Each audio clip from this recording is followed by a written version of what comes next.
So this tutorial is on the inferior mesenteric artery, and this kind of follows on from the previous tutorial I did on the superior mesenteric artery. So the inferior mesenteric artery is this artery right at the bottom here, and this comes off anteriorly on the abdominal aorta and slightly to the left. So above it you've got the superior mesenteric artery and you've got the celiac axis, which supply the other gut structures. So the inferior mesenteric artery originates on the aorta at roughly the level of lumbar vertebra L3. So remember, the aorta bifurcates at L4, so just a little bit above this you've got the inferior mesenteric artery. So the inferior mesenteric artery vascularizes the hindgut structures, and I'll just switch to a diagram to illustrate some of its branches. So we're looking here at a diagram which shows the abdominal aorta, and you can see the inferior mesenteric artery coming off here. This vessel on the right is the superior mesenteric artery, and you can see it vascularizing the ascending colon, the transverse colon, and the small parts of the small intestine here. So the inferior mesenteric artery has three main branches. The first branch is this one here that comes off at the top. It's the left colic artery, and you can see it divides into this ascending branch and descending branch. So the ascending branch ascends to anastomose with the right branch of the middle colic artery. So the ascending branch vascularizes part of the descending colon, and it then goes intraperitoneal into the transverse mesocolon and vascularizes the distal third of the transverse colon. So the descending branch descends along the descending colon and sends off branches to supply the descending colon, and it anastomoses with the next branch down. So just below the left colic artery you've got several vessels which come off the inferior mesenteric artery, and these are the sigmoidal arteries, and you've got quite a few of these. So these form these arcades, and they vascularize the distal part of the descending colon, and as the name suggests, the sigmoid colon as well. So these vessels enter the sigmoid mesocolon to supply the sigmoid colon and the lowest parts of the descending colon. So the last branch we've got is the superior rectal artery.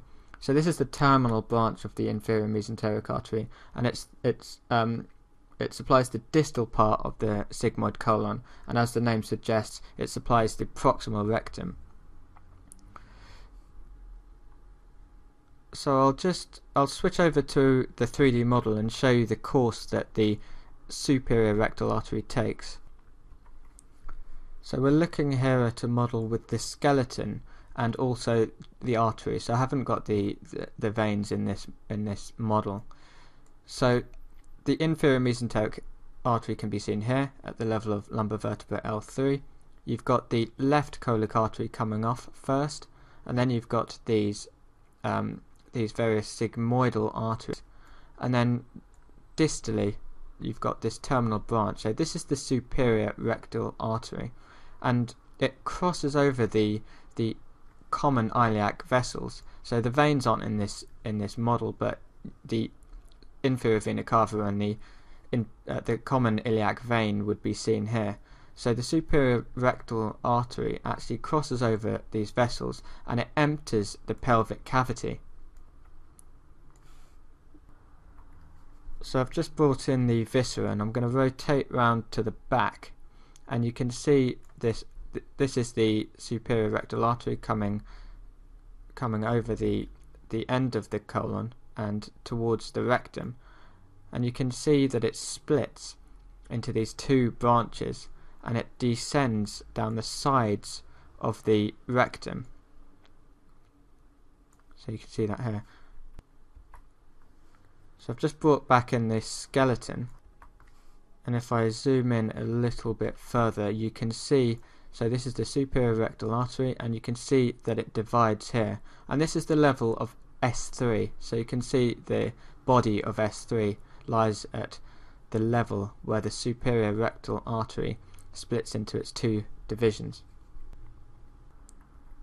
So that's the inferior mesenteric artery. So it comes off at lumbar vertebra level L3, and it's got three main branches. It's got the left colic artery, which has an ascending and descending branch. The ascending branch ascends retroperitoneally, and it supplies the descending colon.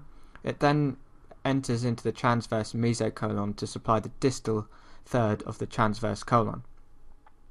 The descending branch goes inferiorly and supplies the lower part of the descending colon, and it anastomoses with the sigmoid arteries. So the sigmoid arteries, there's quite a few of these which come off below the left colic artery, and these supply the sigmoid colon obviously, and the right at the distal part of the descending colon. And then finally we've got the superior rectal artery, which supplies the distal sigmoid colon and the proximal rectum, and it has two branches. So it splits at the level of this body of S3, and it crosses from the abdominal cavity into the pelvic cavity. So that's the inferior mesenteric artery.